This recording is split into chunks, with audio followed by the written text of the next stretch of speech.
नमस्कार, आप देख रहे हैं समर्थ सहारा न्यूज। आपके साथ मैं हूं वैशाली। आइए रुक करते हैं आज की खबरों की ओर। 68 वर्ष के अपने जीवन में 51 वर्ष समूचे समाज को समर्पित करने वाले विंध्य क्षेत्र के प्रख्यात समाजसेवी, विचारक, पत्रकार, कवि, मीसाबंदी एवं प्रखर वक्ता सुभाष श्रीवास्तव की 68वें जन्म दिवस पर कला के क्षेत्र में अपना अतुलनीय योगदान देने वाले कलाकारों के सम्मान हेतु शहर के सर्व सामाजिक संगठन अंतर्गत 111 सामाजिक संगठनों द्वारा 68 कलाकारों का सम्मान समारोह कार्यक्रम आयोजित किया गया, जिसके मुख्य अतिथि मनगुआ विधायक नरेंद्र प्रजापति रहे, जबकि अध्यक्षता अवधेश प्रताप सिंह विश्वविद्यालय के कुलपति डॉक्टर राजकुमार आचार्य ने की। अति विशिष्ट अतिथि के रूप में पुलिस महानिरीक्षक रीवा महेंद्र सिंह सिकरवार उपस्थित रहे, जबकि विशिष्ट अतिथि के रूप में वरिष्ठ समाजसेवी सरदार प्रहलाद सिंह, वरिष्ठ राजनेता डॉक्टर मुजीब खान, वरिष्ठ समाजसेवी सरदार आशा सिंह भाटिया, युवा नेता संजय द्विवेदी, जिला पंचायत सदस्य Lalmani Tripathi, super specialist hospital के अधीक्षक डॉक्टर अक्षय श्रीवास्तव, वरिष्ठ राजनेता सुबोध पांडे, वार्ड 7 के निर्वातमान पार्षद शिवदत्त पांडे, वार्ड 12 के निर्वातमान पार्षद विनोद शर्मा, वरिष्ठ चिकित्सक डॉक्टर राकेश पटेल, वरिष्ठ राजनेता शिव प्रसाद प्रधान एवं वरिष्ठ राजनेता गोविंद तिवारी उपस्थित रहे। यहाँ पर उपस्थित आपकी उपस्थिति को मैं नमस्कार करते हुए सिर्फ इतना कहना चाहता हूँ कि आज एक कलाकार के जन्म दिवस पर उनके लिए इससे अच्छा तोहफा उनके परिवार वाले शायद नहीं दे सकते, या किसी के परिवार वाले नहीं दे सकते कि उन्होंने अपनी बिरादरी के लोगों का, मतलब कलाकारों का सम्मान किया। ये अपने आप में एक बड़ी बात है। कलाकार बनना, कलाकार होना, ये कोई आम बात नहीं है, क्योंकि कलाकार जो होता है, वो कला जो होती है, वो निश्चित रूप से उस समाज का दर्पण होती है। तो कला जो है, जहाँ एक तरफ संस्कृति को समृद्ध करती है, वहाँ समाज को भी समृद्ध करती है और समाज को एक दिशा देती है। एक कलमकार जो लिखता है, उससे एक दिशा जन्मती है। सामने यहाँ पर आप देख रहे हैं सुभाष श्रीवास्तव जी, इनके बाबूजी महेश श्रीवास्तव जी, अक्सर मैं इनके घर भी जाया करता हूँ। और जो ये रीवा की धरती है, यहाँ पर कलाकारों की तो वैसे भी कमी नहीं है। मैं कवि सम्मेलनों में जाता हूँ, वहाँ पर बैठता हूँ, सुनता भी हूँ। और गाए बेगाए वर्तमान में मैं आज आपके सामने एक विधायक के तौर पर हूँ। अभी श्रीवास्तव सिद्धार्थ ने कहा कि मैं इंजीनियरिंग कॉलेज में लेक्चरर रहा, पढ़ाए मैंने वहाँ पर अतिथि के तौर पर, मैकेनिकल ब्रांच से मैं इंजीनियर हूँ। मीसाबंदी श्री सुभाष जी का बहुत बहुत वंदन अभिनंदन करता हूं। उनका 68वां जीवन, दाम्पत्य जीवन उनका अत्यंत सुखमय, आनंदमय, मंगलमय हो, ऐसी परमात्मा से प्रार्थना करता हूं। वह ऐसे ही विविध कार्यक्रमों के माध्यम से मंची रचना से जुड़े रहें, साथ ही व्यक्तिगत जीवन के आनंद और मंगल में रहें। उनका जो चेहरा है वो हंसमुख है। जैसे आज हम जिन कलाकारों का यहाँ प्रस्तुतिकरण देख रहे हैं, जिनका सम्मान होने वाला है, कलाकार कौन है? जिसको कोई विधा आती है वो कलाकार है क्या? मेरा ऐसा मानना है, हर व्यक्ति में विधा है। हर व्यक्ति के अंदर कोई ना कोई शक्ति और सामर्थ्य है, वो जिसको प्रकाशित कर ले वो कलाकार है। कोई गायन के क्षेत्र में, कोई वादन के क्षेत्र में, कोई नृत्य के क्षेत्र में, कोई अन्य रंगमंची रचना के क्षेत्र में, विविधताओं का क्षेत्र है ये। और हम सब जिसे संसार कहते हैं, उस संसार के आनंद और मंगल और मोदन का स्वरूप कलाकार है। तो इन सब कलाकारों का इस मंची रचना में मैं अत्यंत वंदन और अभिनंदन करता हूं। कलाकार छोटा या बड़ा नहीं होता है, कलाकार तो कलाकार होता है। एक मकान की सीढ़ियां, जिसे हम जीना कहते हैं, ऊपर चढ़ने के लिए होती हैं। कोई सीढ़ी नीचे होती है, कोई ऊपर होती है, लेकिन कोई भी सीढ़ी ये खट जाएगी तो जीने का स्वरूप नहीं रहता है। यानी सब एक दूसरे से जुड़े हैं। तो कलाकारों का स्वरूप आनंदमय मंगल है। भारत वह देश है जहां की संस्कृति और जहां का रीति रिवाज, जहां की ज्ञान परंपरा हमेशा जीवन में आनंद और मंगल देती है। और जब हम इन कलाकारों के बीच बैठते हैं तो अपने व्यक्तिगत जीवन के कष्टों को और विविधताओं को भूल जाते हैं। और यही भूलना जब कहीं योग में आता है तो हम कहते हैं ध्यान लग गया, जब कभी ईश्वर आराधना में आता है तो हम कहते हैं ईश्वर को पा लिया। तो कलाकारों का जो जीवन है वह हमेशा समाज के कल्याण के लिए रहता है। उनकी पवित्रता, उनकी निर्मलता, उनकी श्रेष्ठता हम सबको आप्लावित करती है। यहाँ बैठे हुए सभी सम्मानी कलाकार बंधु, श्रेष्ठजन और अन्यान्य सभी विद्युत जनों का मैं विश्वविद्यालय परिवार की ओर से बहुत बहुत अभिनंदन वंदन करता हूँ। समय की अल्पता रहती है, व्यस्तताएं हैं। मैं क्षमा सहित इस मंच को यहीं प्रणाम करते हुए आप सबको नमन करते हुए अपने स्थान को जाता हूँ। धन्यवाद। मित्रों, 2 बजे से सिलसिला शुरू है, 8 बजने जा रहा है। 6 घंटे का समय कम नहीं होता। 2-3 घंटा पहले ये पूरा हॉल भरा था, अब कम हो गए समय अवधि के कारण। फिर भी बहुत धैर्य, आप लोग अभी भी बैठे हैं, ये आप लोगों के धैर्य के सीमा। राजकुमार टिलवानी जी है क्या बात। हाँ, बहुत सारे हिम्मती हौसले वाले सुरेश बिश्नोई जैसे, दीपचंद विश्वकर्मा जैसे लोग अभी भी बैठे हैं कार्यक्रम समापन की घोषणा का इंतज़ार में। मैं आज एक बात कहना चाह रहा था, पिछले सारे बातों से हट के। बचपन में कभी हमने विवेकानंद जी को पढ़ा था, उनका एक वाक्य, एक सूत्र ऋचाओं की तरह, मंत्रों की तरह मुझे मिल गया और मैंने कमोबेश उसको जीवन में अनुसरण करने के प्रयास किया और उस प्रयास का जो परिणाम आज मुझे देखने को मिला, मुझे लगा कि विवेकानंद जी ने जो जो बातें कही हैं, एक एक शब्द अगर उनको कोई जीवन में आचरण में उतार भर ले, पढ़ के, सुन के, देख के बात बनती नहीं है, उसको आचरण में उतारना पड़ेगा। सारी कठिनाइयों को, सारे जहर को पीना पड़ेगा, तब जाके फिर उसके परिणाम आते हैं।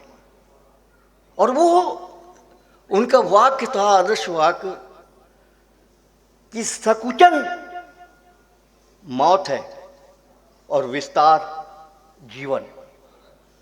अगर आप जितना अपने आप को संकीर्ण करेंगे, छोटे से छोटा बनना चाहेंगे, आपकी ज़िंदगी का कोई मायने नहीं, कोई मतलब नहीं। और जितना ही आप विशाल से विशालतम बनते जाएंगे, अपने हृदय को बड़ा करेंगे, जिसमें कोई जात, कोई धर्म, कोई मजहब, कोई अगड़ा, कोई पिछड़ा, कोई ऊंच, कोई नीच, कोई छोटा, कोई बड़ा, जैसे कोई सीमा ना हो, कोई दीवार ना हो।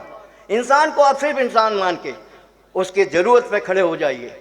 परोपकार, सेवा, सर्वधर्म समभाव और ये सारी चीज़ इंसान को इंसान मानने की जो अगर मुहिम आप चलाओ, तो फिर उसका परिणाम ये होता है कि इस हॉल में महत्वपूर्ण ये नहीं था कि संख्या कितनी थी, कितनी सीट भरी थी।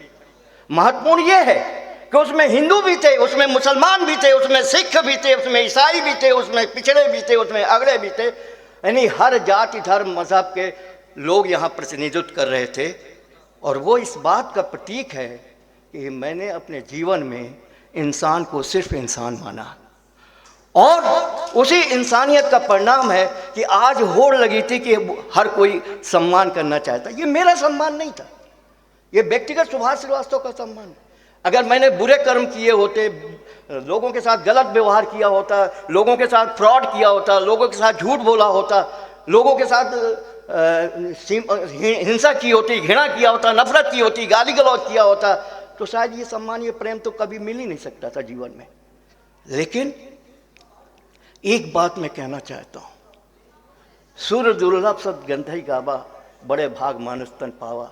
तुलसीदास जी की ये चौपाई पूरे मानस में मुझे सागर में मोती की तरह लगता है और उस मोती को मैंने निकाला और निकाल के मैंने अपने जीवन में उतारने की कोशिश की। उस चौपाई का अर्थ ये है कि बहुत भाग्य से ये जीवन मिलता है और इस जीवन को हम क्या करते हैं अपने जीवन, इस पूरे कुल 60 साल, 70 साल, 80 साल, 90 साल, 100 साल, जितना भी हम जीते, मेरी नज़र में 3 तरह के जीवन होता है। एक वो जीवन जो हम जन्म लेते हैं, अपनी औलाद पैदा करते हैं, तीसरी पीढ़ी को देखते हैं और इस संसार से विदा हो जाते हैं। दूसरा वो होता है जो एक सौभाग्य से मिला हुआ जीवन, भाग्य से मिला हुआ जीवन, अमूल्य जीवन, जिसको अब ईश्वर भी तरसता रहा जिस जीवन के लिए। राम भी मनुष्य के रूप में अवतरित हुए भगवान होते हुए भी, कृष्ण भी मनुष्य के रूप में जन्म लिए धरती पर भगवान होते हुए भी। ऐसे मानव तन का, ऐसे मानव जीवन का कुछ लोग जब अपराध के क्षेत्र में काम करते हैं, हिंसा, घृणा, लूट पाट, डकैती, हत्या और तमाम तरह के जघन्य अपराध, नशा, गाली गलौज, तमाम तरह की चीज़ें, तब ये दुरुपयोग होता है जीवन का।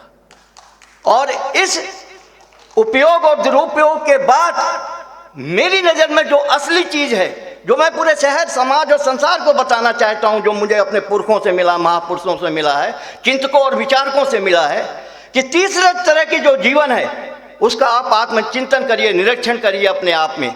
और वो जीवन है कि अपने लिए कम पर समाज के लिए, संसार के लिए, दुनिया के लिए, देश के लिए, इंसानियत के लिए, मानवता के लिए, भाईचारे के लिए, सद्भावना के लिए, परोपकार के लिए, सेवा के लिए अगर आप वो जीवन जिएंगे, तब एक कवि ने कहा है, मैं इस पूरे मंच का ध्यान चाहता हूँ, कवि ने जो कहा है मेरी बात को उसने सिद्ध किया है कि क्या मार सकेगी मौत उसे औरों के लिए जो जीता है।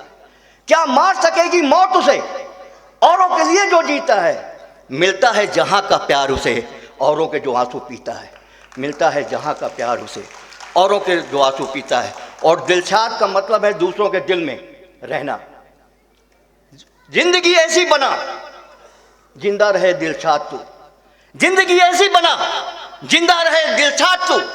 जब न हो दुनिया में तो दुनिया को आए याद तू। जब न हो दुनिया में तो दुनिया को आए याद तू।